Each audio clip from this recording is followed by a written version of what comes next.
নমস্কার বন্ধুরা, গল্প সংকলনে তোমাদের সকলকে স্বাগত। আশা করি সকলেই খুব ভালো আছো। আমার আজকের গল্প দেবতার সাজা, লিখেছেন সুকুমার রায়। গল্পটি তার কিশোর গল্প সমগ্র থেকে নেওয়া হয়েছে। শুরু করছি গল্প দেবতার সাজা। থর নরওয়ে দেশের যুদ্ধের দেবতা। যুদ্ধের দেবতা কিনা, তাই তার গায়ে অসাধারণ জোর। তার অস্ত্র একটা প্রকাণ্ড হাতুড়ি। সেই সর্বনেশে হাতুড়ির এক ঘা খেলে পাহাড় পর্যন্ত গুঁড়ো হয়ে যায়। কাজেই সে হাতুড়ির সামনে আর কেউ এগুতে সাহস পায় না। তার উপরে থরের একটা কোমরবন্ধ ছিল। সেটাকে কোমরে বেঁধে নিলে তার গায়ের জোর দ্বিগুণ বেড়ে যেত। থরের মনে ভারী অহংকার। তার সমান বীর আর তার সমান পালোয়ান পৃথিবীতে বা স্বর্গে আর কেউ নেই। একদিন থর দেখলেন একটা পাহাড়ের পাশে একটা প্রকাণ্ড দৈত্য ঘুমিয়ে আছে, আর সে এমন নাক ডাকছে যে গাছপালা পর্যন্ত ঠক ঠক করে কাঁপছে। থর বললেন, এই বেয়াদব, নাক ডাকছিস যে? বলেই হাতুড়ি দিয়ে ধাই ধাই করে তার মাথায় 3 ঘা লাগিয়ে দিলেন। কিন্তু কি আশ্চর্য, ওই হাতুড়ির অমন ঘা খেয়েও দৈত্যের কিছুই হলো না।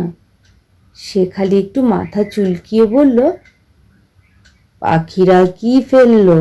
থর আশ্চর্য হয়ে বলল, তুমি তো খুব বাহাদুর হে। আমার এ হাতুড়ির ঘা সহ্য করতে পারে অমন লোক যে কেউ আছে তা আমি জানতাম না। দৈত্য বলল, তা জানবেন কোত্থেকে? আমাদের দেশে তো যাননি কখনো। সেখানে আমার চেয়েও বড়, আমার চেয়েও ষণ্ডা ঢের ঢের দৈত্য আছে। থর বললে, বটে, তবে তো আমাকে একবার সেখানে যেতে হচ্ছে।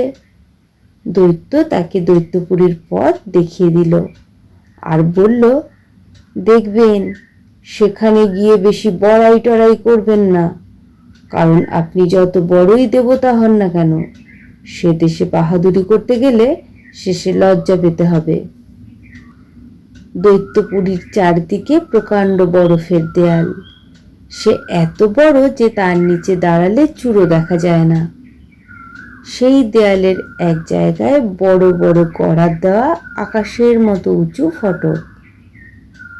থর দেখলেন সে ফটক খোলা তার সাধ্য নয়, তাই তিনি দুটো গড়াদের ফাঁকের মধ্যে দিয়ে ভেতরে ঢুকলেন। দেওয়াল ঘেরা দৈত্যপুরীর রাজসভায় বসে বসে পাহাড়ের মতো বড় বড় দৈত্যরা সব গল্প করছে। তাদের মধ্যে সবচেয়ে বড় যে, সেই হচ্ছে দৈত্যের রাজা। দৈত্যেরা থরকে দেখেও যেন দেখেনি, এমনিভাবে গল্প করতে লাগলো। খানিক পরে দৈত্যরাজ থরের দিকে তাকিয়ে বড় বড় চোখ করে যেন কতই আশ্চর্য হয়ে বললেন, কেও? আরে আরে, থর নাকি? আপনি কি সেই দেবতা যার গায়ে ভয়ানক জোর? তা হবেও বা, শুধু শরীর বড় হলেই তো আর গায়ে জোর হয় না। আচ্ছা, আপনার সম্বন্ধে যে সকল ভয়ানক গল্প শুনি সেসব কি সত্যি? থর বললেন, সত্যি কিনা এখনই বুঝবে। ওরে, কে আছিস? আমায় একটু জল দে তো। চুমুকে কতখানি খাওয়া যায় তোদের একবার দেখিয়ে দিই। একটা সিঙায় করে ঠান্ডা জল এনে থরকে দেওয়া হলো।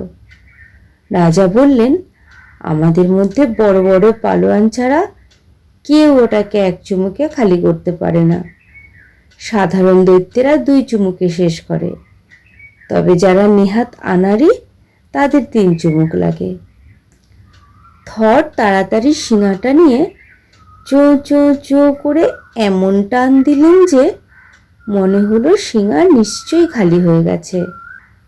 কিন্তু কি আশ্চর্য, শিঙা যেমন ভর্তি প্রায় তেমনই রইল।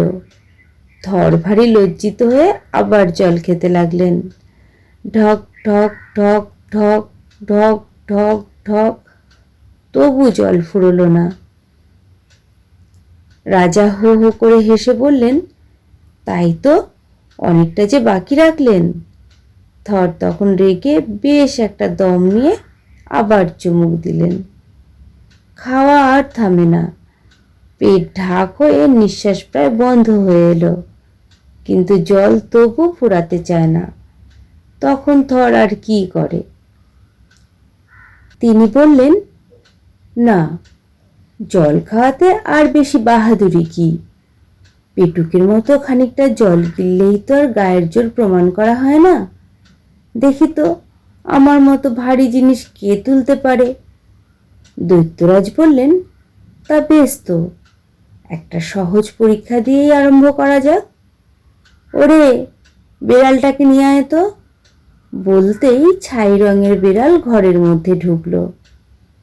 থর তাড়াতাড়ি বেড়ালটাকে ঘাড় ধরে ছুঁড়ে ফেলতে গেলেন, কিন্তু বেড়ালটা এমনি শক্ত করে মাটি আঁকড়ে রইল যে অনেক টানাটানির পর তার একটি পা মাটি থেকে মাত্র 1 আঙুল উঠানো গেল। দৈত্যরাজ বললেন, না, আমারই অন্যায় হয়েছে। এতটুকু লোক, সে কি ওই ধাড়ি বেড়ালটাকে তুলতে পারে? থর তখন ভয়ানক চটে গিয়ে বললেন, বটে, এতটুকু হই আর যাই হই, দেখি তো কে আমার সঙ্গে কুস্তিতে পারে। দৈত্য বলল, তবেই তো মুশকিলে ফেললেন। আপনার সঙ্গে লড়াই করবার লোক আমি এখন কোথায় পাই? আচ্ছা দেখি, ওরে বুড়ি ঝিটাকে ডেকে আনতো। মানধাতার আমলের এক বুড়ি, তার চুল সব সাদা, তার মুখে দাঁত নেই, গালটাল সব তুবড়ে গিয়েছে, সে এলো কুস্তি করতে। থর তো চোটেই লাল। বললেন, এ কি তামাশা পেয়েছ? দৈত্যরা তাতে আরো হাসতে লাগলো। বলল, ও বুড়ি, থাক থাক, ওকে মারিস নে, ও ভয় পেয়েছে।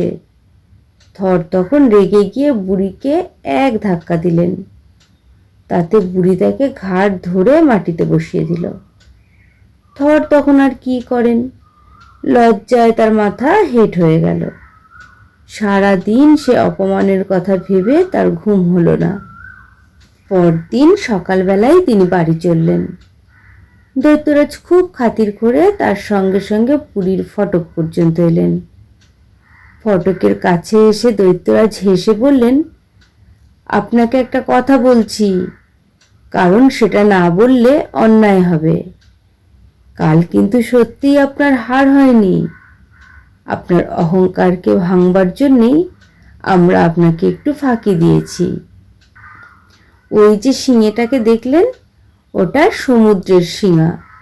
সমস্ত সমুদ্রের জল না ফুরালে ওর জল ফুরায় না। আপনি যে 3 চুমুক দিয়েছিলেন, তাতে কতক জায়গায় সমুদ্রের ধারে চড়া পড়ে গিয়েছে। আর ওই বেড়ালটাকে জানেন? ও হচ্ছে স্ট্রাইমিট, যে সাপের মতো হয়ে সমস্ত পাহাড়, নদী, সমুদ্র শুদ্ধ পৃথিবীটাকে শক্ত করে বেঁধে রাখে। আপনার টানে পৃথিবীটা প্রায় 10খানা হয়ে ফাটবার জোগাড় করেছিল। আর ওই বুড়ি ঝি হচ্ছে জড়া, অর্থাৎ বৃদ্ধ বয়স। বুড়ো বয়সে কাকে না কাবু করে। আর কাল সকালে আপনি যে দৈত্যের মাথায় হাতুড়ি মেরেছিলেন, আমি সেই দৈত্য। সে হাতুড়ি আমার মাথায় একটুও লাগেনি। আমি আগে থেকে মাথা বাঁচাবার জন্য একটা মায়া পাহাড়ের আড়াল দিয়েছিলাম। ওই দেখুন, আপনার হাতুড়িতে তার কি দুর্দশা হয়েছে। থর যখন এসব ফাঁকির কথা শুনলেন, তখন তিনি রেগে কাঁপতে লাগলেন। হাতুড়িটাকে মাথার ওপরে তুলে বো বো করে ঘুরিয়ে তিনি যেই সেটা ছুটতে যাবেন, অমনি দেখেন কোথায় দৈত্য, কোথায় পুরী, চারিদিকে কোথাও কিছু নেই। মনের রাগ মনে মনেই হজম করে থর সেদিন বাড়ি ফিরলেন। শেষ হলো গল্প দেবতার সাজা। গল্প পাঠ ভালো লেগে থাকলে চ্যানেলটিকে একটি লাইক করো, সাবস্ক্রাইব করে পাশে থেকো। সকলেই সুস্থ থেকো, ভালো থেকো। অনেক ধন্যবাদ।